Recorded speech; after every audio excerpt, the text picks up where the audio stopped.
Demain, journée d'action dans la fonction publique, c'est la préfiguration de ce qui va se passer peut-être ce printemps avec la SNCF qui doit être réformée. Et puis bien, pendant ce temps-là, un ancien président de la République est dans des locaux à Nanterre, en garde à vue. C'est avec Renaud Muselier, le président du conseil régional de PACA, que nous sommes ce matin, un président LR.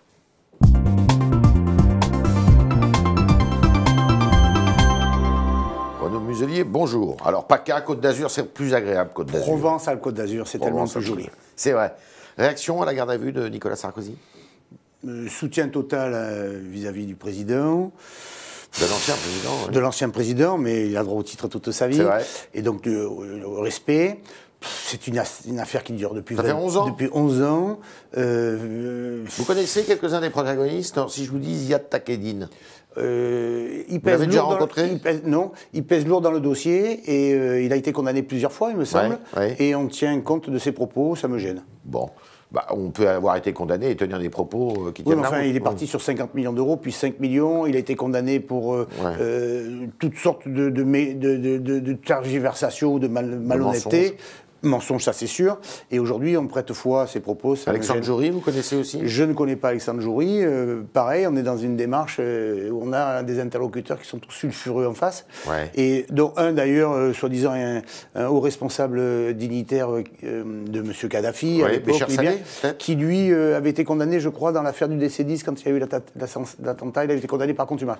Donc on a en fait en face de nous des dictateurs, des hommes condamnés, face à un ancien président de la République qui en plus a bien servi son pays, donc je suis... Vous étiez au gouvernement quand Kadhafi est venu en 2007? J'étais résident de l'Institut du monde arabe, en fait, à ce moment-là. Oui. Oui. Vous étiez pour la venue de Kadhafi?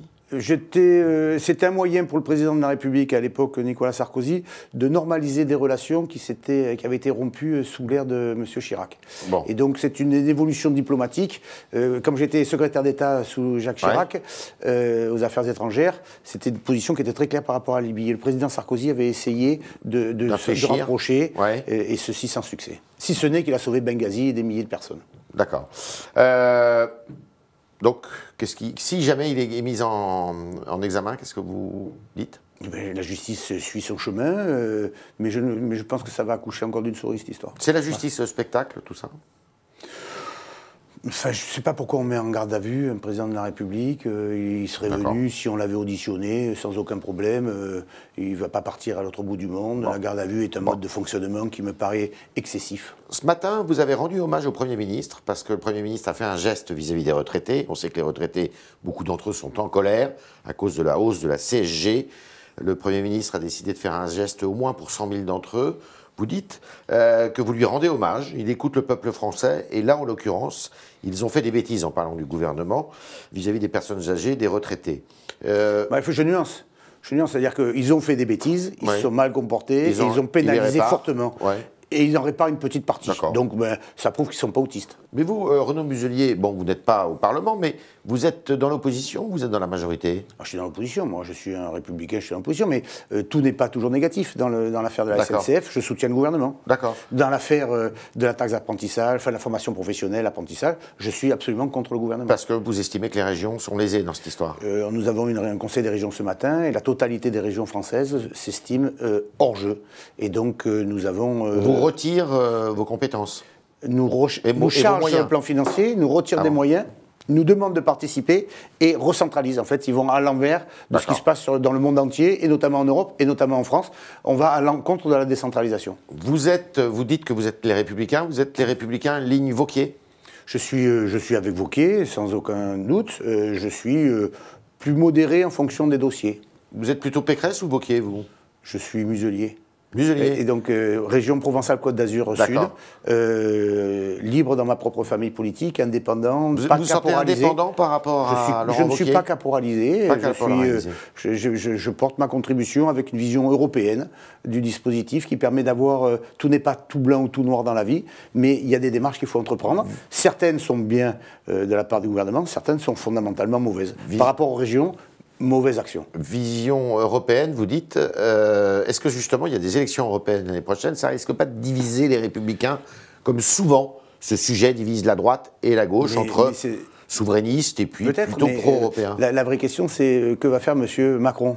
D'abord, votre parti peut-être, non? Non, mais nous, notre parti, on aura une liste et on mettra en place une ligne politique. D'accord. Et face à ça, on aura d'autres responsables politiques. Notamment Macron. Notre enjeu à nous, c'est de prendre la présidence du Parlement européen et la présidence de la Commission. Or, le PPE peut le faire. Pas M. Macron. Il n'y a pas de Macronie au niveau européen. Donc M. Macron va aller où, pourquoi faire? Mais si Macron met en place une liste centrale, comme le souhaiterait d'ailleurs Alain Juppé, vous serez derrière plutôt cette liste centrale en qualité d'Européen ou plutôt non, moi je serai, avec je les vais Républicains? peser dans ma famille politique, chez les Républicains, on ait une position très pro-européenne.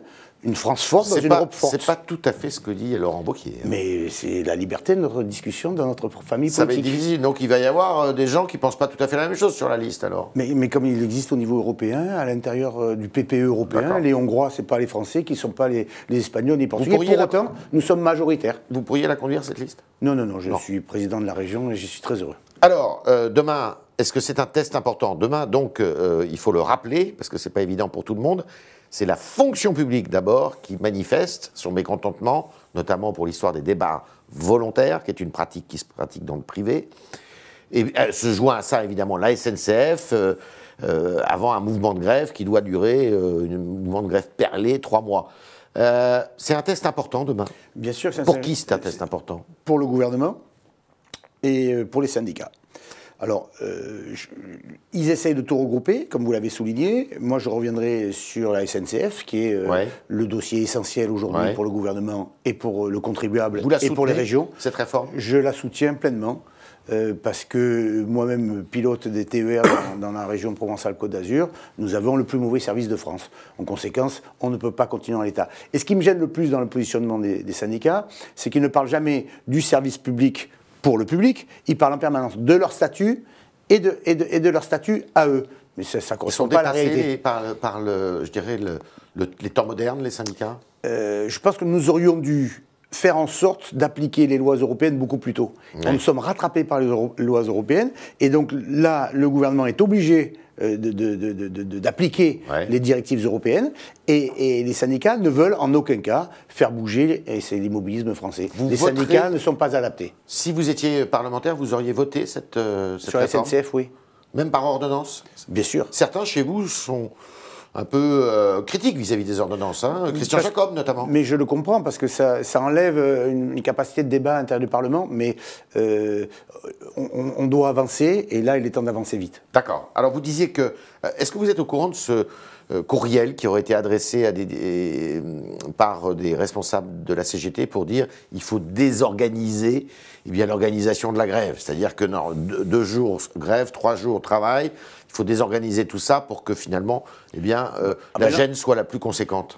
L'enjeu, j'ai appris ça il y a peu, l'enjeu c'est en fait pour les syndicats comment, en étant le moins possible en grève, bloquer le maximum. Donc ils font des grèves croisées et perlées, avec entre 2 grèves, une remise à niveau du service qui n'est pas adaptée. Comme ça, c'est l'emmerdement maximum pour la totalité de nos concitoyens. Alors en PACA, vous disiez que ça ne fonctionnait pas très bien. Sud.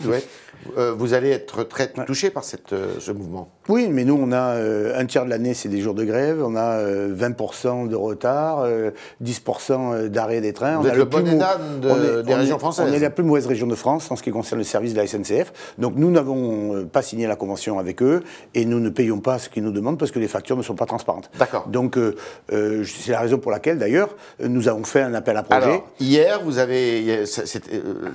l'affaire était close hier, normalement. Tout à fait. Vous avez reçu des candidatures. C'est un appel à projet pour voir si ça intéresse. C'est un appel à intérêt. C'est ouvrir le réseau Sud à la concurrence. Conformément aux règles vous européennes et à la loi. Par rapport aux Donc autres. on anticipe, et on a un peu moins d'une dizaine de réponses d'anglais, d'allemands, d'italiens, de français, qui sont susceptibles de venir apporter sur nos réseaux un service auquel ils veulent contribuer. Sur quels critères vous allez les sélectionner?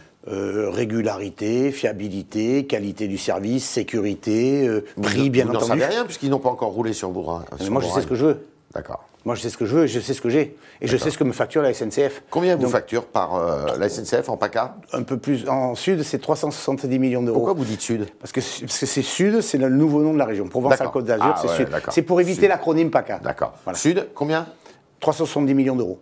Par an? Par an. C'est plus d'1 million d'euros par jour. Plus d'1 million d'euros par jour. Pour un service qui est le plus mauvais de France. Et vous pensez que vous allez pouvoir baisser cette enveloppe avec la concurrence? L'enjeu, c'est pas forcément de baisser. C'est d'améliorer la qualité du service. C'est de faire en sorte que quand on part travailler, on ne se retrouve pas avec 2 heures de retard à l'arrivée. D'accord. Voilà. Et si vous sélectionnez des entreprises étrangères, c'est pas pour vous un souci? Ben, je paye. Vous payez. Je paye, je décide et je veux un service en face. Si ce service est de qualité et qu'il est fourni par la SNCF, je garderai la SNCF avec plaisir. Et vous ne doutez pas la réaction des salariés, des cheminots de la SNCF qui seront mis en concurrence? Sauf que j'ai déjà un jour sur 3 de grève. Oui. Donc vous savez... Pour eux, ça ne change pas grand-chose. Ben, ça change forcément, parce qu'ils vont être dans une autre démarche en termes de mode de fonctionnement. Mais moi, ce qui m'intéresse, c'est l'usager. Voilà. C'est l'usager et l'argent de l'institution. D'accord. Revenons sur le mouvement de grève. Vous redoutez un printemps compliqué, là?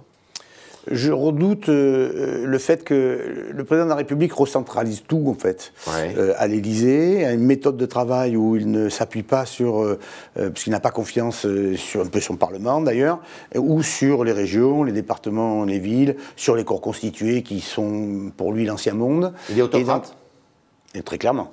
D'accord. Très clairement. Il recentralise tout, il décide à plusieurs. Quelques-uns ensemble. Et ça, à mon avis, dans le temps, c'est pas bon.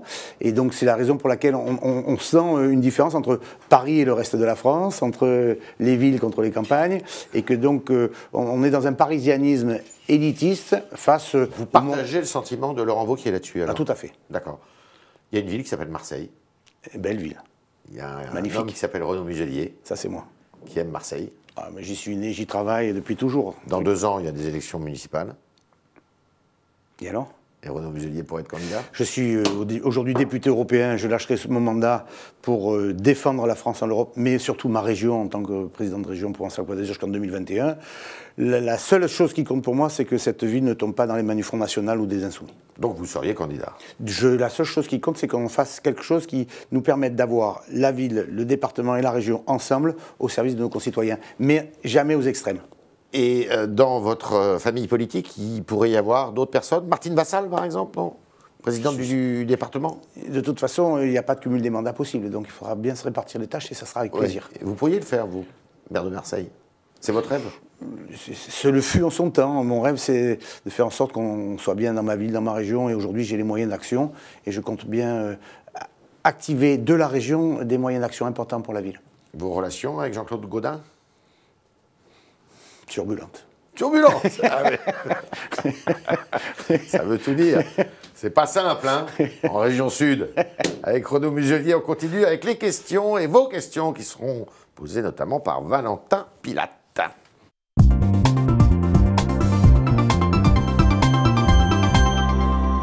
Bonjour Valentin. Bonjour Valentin, Renaud Muselier, bonjour. Bonjour. Bonjour Valentin, vous dites bonjour. Bonjour Valentin. Renaud Muselier, j'ai dit. Non, bonjour Valentin. Ah oui, absolument. Ouais. Une première réaction, celle d'Alexandre, qui est habitant de la région PACA et des Alpes-Maritimes. Il aimerait avoir votre avis sur l'appellation de la région Sud, il considère que ça ne veut rien dire. J'ajouterai même le commentaire de Nicole, qui pense que Provence-Alpes-Côte d'Azur représente bien la diversité de la région. Mais c'est tout à fait ça. Je n'ai pas changé le nom de la région. C'est bien la région Provence-Alpes-Côte d'Azur. C'est l'acronyme qui me gêne. Quand je vais au CES à Las Vegas, c'est-à-dire toutes ces start-up, vous ne mettez pas PACA France, vous mettez Sud France. Quand vous faites nos 3 marques monde, Provence, Alpes et Côte d'Azur, pourquoi le transformer en PACA? On n'appelle pas Île-de-France IDF, on n'appelle pas Hauts-de-France HDF, on n'appelle pas Auvergne-Rhône-Alpes Aura. La réalité, c'est qu'on a pris l'habitude de mettre PACA, et donc ça devient dans le langage courant, mais ça n'a aucun sens au niveau national, comme au niveau international, comme au niveau européen. Donc je reviens sur Provence-Alpes-Côte d'Azur, et si vous voulez faire un acronyme, dites Sud. D'accord. On revient sur la SNCF. Alors forcément, cette grève est beaucoup commentée, et notamment donc, aucune réservation ou achat de billets de train sur des trajets pour les jours de grève annoncés sur le mois d'avril n'est possible sur le site Oui SNCF. Alors c'est logique pour Annick, effectivement, pourquoi réserver des billets sur les jours de grève. Mais pour Papim, sur le Figaro.fr, il trouve ça bizarre que la grève quand même s'arrête avant les vacances d'été, juillet-août en l'occurrence. Vous pensez qu'il y a une raison à cela, que la mobilisation aurait été la même en juillet-août? Je pense que les syndicats ont inventé une nouvelle forme de grève. Ils se sont vus au lendemain de la présentation par Mme Borne, le Premier ministre, de la réforme.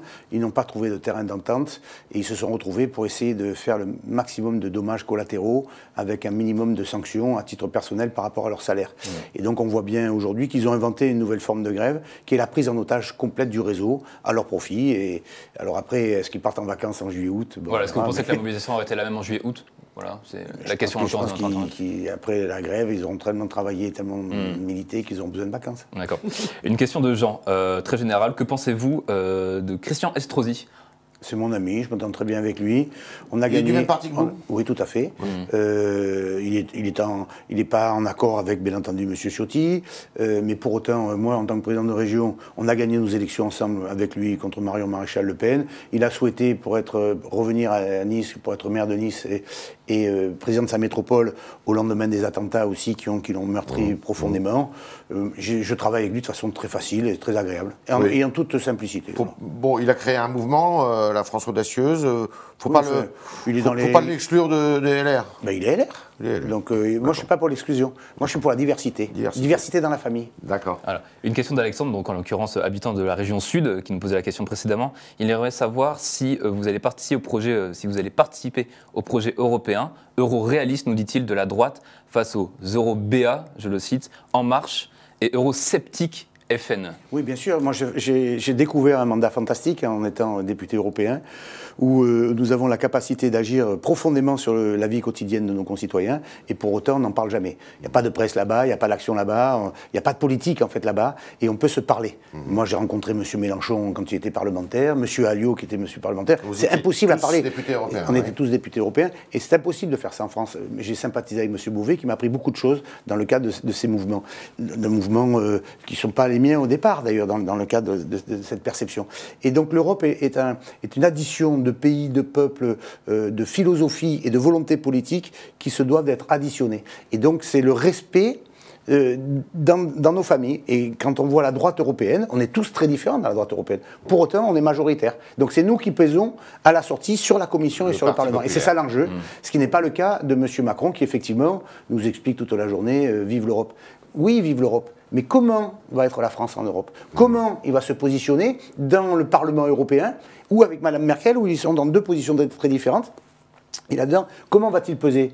Est-ce qu'il va peser sur le prochain président de la Commission? Qui va-t-il nommer comme commissaire? Ça, c'est le président. Qu'est-ce qu'il va faire avec sa formation politique? Et sa formation politique avec ses élus, qui seront tout seuls en Europe. Il n'y a pas de Macronie en Europe. Il va aller où? Avec qui? Avec les libéraux de M. Verhofstadt? Ça m'intéresse. À ce propos... vous êtes optimiste pour ces élections européennes, pour le... On est en train de se refaire, donc je ne suis pas encore optimiste. Hein. Ouais. Je réalise en tout cas que nous avons un socle fort et que nous devons être beaucoup plus clairs sur la vision européenne. Vous êtes beaucoup, la région Provence-Alpes-Côte d'Azur. Énorme. C'est quoi, par exemple, l'aide c'est simple. Sur les fonds structurels, on a 1 milliard d'euros. Ouais. C'est-à-dire FEDER, FSE, c'est-à-dire emploi, agriculture, investissements généraux. Et sur les appels à projets, c'est 1,2 milliard déjà. C'est-à-dire que c'est notre 14e mois. Hein. Ce n'est pas le 13e mois, c'est le 14e mois. Puisque notre budget est de 2,6 milliards, on est déjà à 2,4 milliards sur à mi-mandat. Dernière question, celle d'Alexandre. Je reviens encore une fois, Alexandre. Un sujet qui est quand même très commenté, il faut le dire. Il aimerait avoir votre avis sur le tweet de Ségolène Royal parlant de Nicolas Sarkozy et de sa campagne de 2007. Alors, faut peut-être son site, le tweet. Alors, le site, je cite le tweet en l'occurrence, c'était « Les citoyens ont le droit de savoir si le match était à armes égales ». Il parle du match de 2007, évidemment. C'est-à-dire qu'en fait, à armes égales, non, elle n'était pas dans la même catégorie. Voilà, lui, c'est un pro, et lui, l'autre est en deuxième division, donc forcément, il n'est pas à armes égales. Voilà, chacun est habillé pour l'hiver. En tous les cas, pour le printemps, avec Renaud Muselier. Merci Renaud Muselier, merci d'avoir répondu à vos questions, chers internautes, et à vous, merci internautes, avec l'aide, évidemment. Au rendez-vous, toujours. Merci beaucoup. Merci. Merci.